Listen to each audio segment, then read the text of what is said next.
What's going on? It's so hot, dry, and dusty. Where am I? You are in Nakuru, Kenya, East Africa. Things are so much different here. The culture is so different. The people seem to be very friendly. What is the language they are speaking? They are speaking Swahili. They also have 42 other tribal languages, and those with education also speak English. There is so much suffering here. I have never seen so much pain in one place before. Yes, Holly. This is a very poor country. There are few doctors. Most of these people will live their whole lives and never visit a doctor. The children. Look at all the children. They are everywhere. There are so many children. Yes, Holly. Over 60% of the population of Kenya are children. These children are just wandering around in the streets. That little child just asked me for chakula. What is that? Chakula is the word for food in Swahili. She is asking you for chakula because she is hungry. They are not just asking me for food. They are asking everyone who comes by for food. Yes, Holly. These children do not live and play like normal children. They are forced to scavenge in the streets like stray dogs for any piece of food they can find. This poor child, he is lying here on the sidewalk beside the wall. He is just lying there. Is this child alive? He could not be more than 7 or 8 years old. They live behind bushes, old buildings, and oftentimes die in the streets from hunger, malaria, typhoid, bad food, impure water, and AIDS. I don't see many teenagers, only a few here and there. Where are they? I'm sorry, Holly, but most of these children will not live to be teenagers, and those who do will oftentimes be turned into prostitutes and thieves. Stop! I don't want to see anymore. I don't want to hear anymore. I want to wake up. I want to wake up.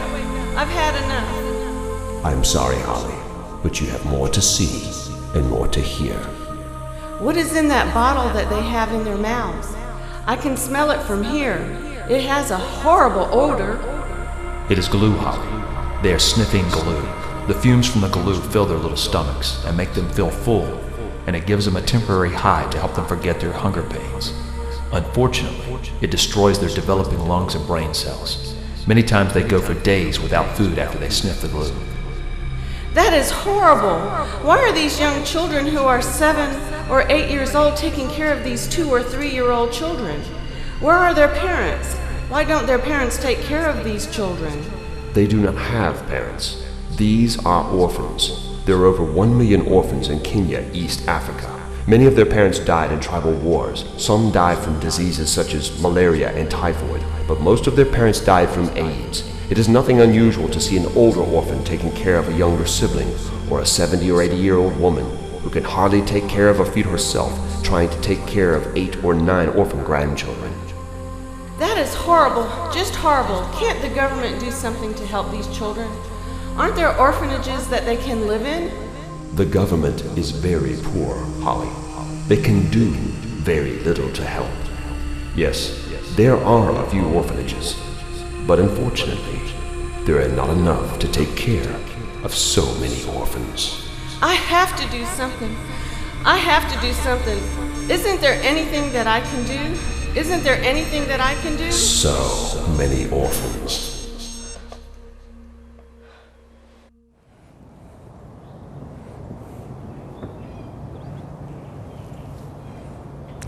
Jambo Rafiki, that is hello in Swahili.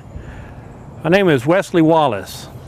I am the CEO and founder of the Orphans of Kenya Project, a ministry of Elam Ministries International. I am also pastor as well as a minister, my family and myself, in Fayetteville, North Carolina, the home of Fort Bragg, the 82nd Airborne, and the Special Forces. We want you to understand where we've been, where we're at, and where we're going. See, in 2010, Pastor Ishmael Waganga of Nakuru, Kenya, East Africa, he invited me to come and see his orphanage. That mission trip would change not just my life, but my family's life for the rest of our lives.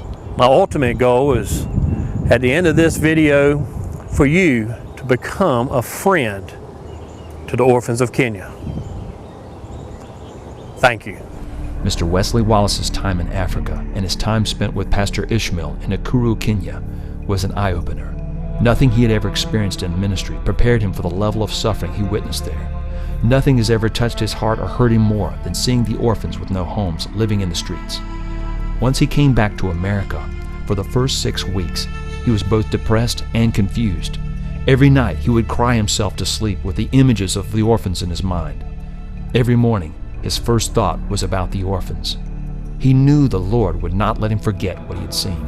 He did not know what to do about the suffering that he saw. After much prayer, fasting, and counseling, God made it clear to him that he was to start an orphanage in Nakuru, Kenya, East Africa. This is a ministry that the Lord had been preparing his family and him for their whole lives. After several weeks, he understood that they needed to purchase 100 acres in the countryside of Nakuru to start Elim Orphanage. They would need to build cottages which would house 20 orphans and house parents in each cottage. They would need to dig at least 2 wells, build a church for worship, a cafeteria, a playground for the children, some staff housing, and eventually, in the future, a mission compound for volunteers to come and help, as well as a school for the orphans. The rest of the property would be farmed for food. But how was he going to go from sitting in a Waffle House at 2 a.m. in Fayetteville, North Carolina, to having an orphanage in Nakuru, Kenya, East Africa, surrounded by children? It is said, a goal without a plan is nothing but a dream. In Phase 1, Elim Ministries International understood that they would have to get all the legal paperwork and activities in order. It wasn't long before they were incorporated and a board was formed of individuals who loved the Lord and had God-given gifts and wisdom to achieve the tasks at hand. The final element to finish off Phase 1 came the week after Thanksgiving of 2010 when Elim Ministries Incorporated received their 501c3 status from the IRS, recognizing the ministry as a non-profit tax-exempt organization. This enables all gifts given to be tax-deductible. This brought them one step closer to building an orphanage. Phase 2 started on January 1st, 2011. This is where the ministry needed to get its tools together in order to start fundraising. With the financial donations from individuals and businesses who loved the Orphans of Kenya and believed in the Orphans of Kenya Project, within 6 months, Phase 2 was completed, and another big step towards starting an orphanage was completed. Phase 3 is where we are now. Our goal is to make 5,000 friends or 500 partners. A friend is someone who likes what the Orphans of Kenya Project is doing. They see the need and they want to be a part of the team. A friend will receive a cool t-shirt and an informative monthly newsletter. A friend commits to as little as $10 a month or $20 a month.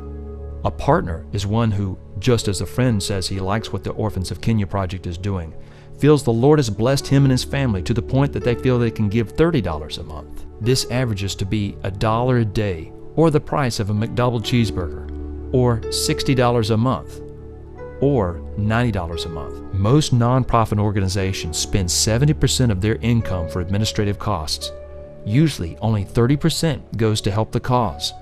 The goal of the Orphans of Kenya Project is to turn that around and spend only 30% of income for administrative costs and have 70% go to help the Orphans of Kenya. 10% of the funds received will be divided between 2 existing orphanages. 5% will go to Emmanuel Orphanage run by Pastor Ishmael. The other 5% will be given to East African Mission Orphanage run by Ralph and Mary. Both of these Christian orphanages are doing their part to help the Orphans of Kenya. Phase 3 will be an ongoing process. As soon as we have feasible funds, we will move into Phase 4 and begin purchasing property and digging wells. As God provides, we will be able to build cottages and house orphans. In time, we will be able to build a cafeteria, a church, a mission compound, playground, school, and purchase vehicles. Wow, isn't this exciting? Can you imagine, if the Lord tarries, the thousands and thousands of children that will be given life, hope, and the knowledge of Christ in the next 50 years? What a legacy. Welcome back, friends. We're going to Nakuru, Kenya, and we're going to buy 100 acres, and we're going to start an orphanage. But we need your help. We cannot do it without hundreds and even thousands of people just like you. We need businesses, we need individuals, we need churches who are able to help out. That's what we need. We need people that will come and donate and give. Perhaps you're sitting right now in a church and you're watching this video, or with a civic group, or a prayer meeting group or a small group or whatever group you may be sitting with right now. In a moment, they're going to give you a card. I'm asking you to fill that card out. It's going to ask you to pray for us. And it's going to ask you to give sacrificially, perhaps, a one-time gift if you like. Or perhaps you can give a $10, $20 a month, $30 a month, 40, 60, 90, whatever God has provided for you. But we need friends to do this. Or perhaps you're watching this on your computer right now. You've gone to our website, orphansofkenyaproject.org or ookp.org, and you're watching this right now. I ask you to go down there to the bottom of the home page where it says giving and click there, and I ask you to fill that out. Or perhaps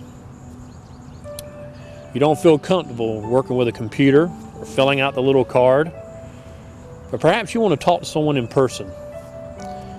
One of our board members, as well as our treasurer, she's been working in banks for over 30 years. She is the one that you'll call at our 1-800 number, Miss Linda Bass. Please give her a call. Our motto is, we are blessed to bless others. You can be a blessing. You today, right now, can change a horrible nightmare into a beautiful dream. Thank you for your help. On behalf of myself, my family, and the Orphans of Kenya, thank you.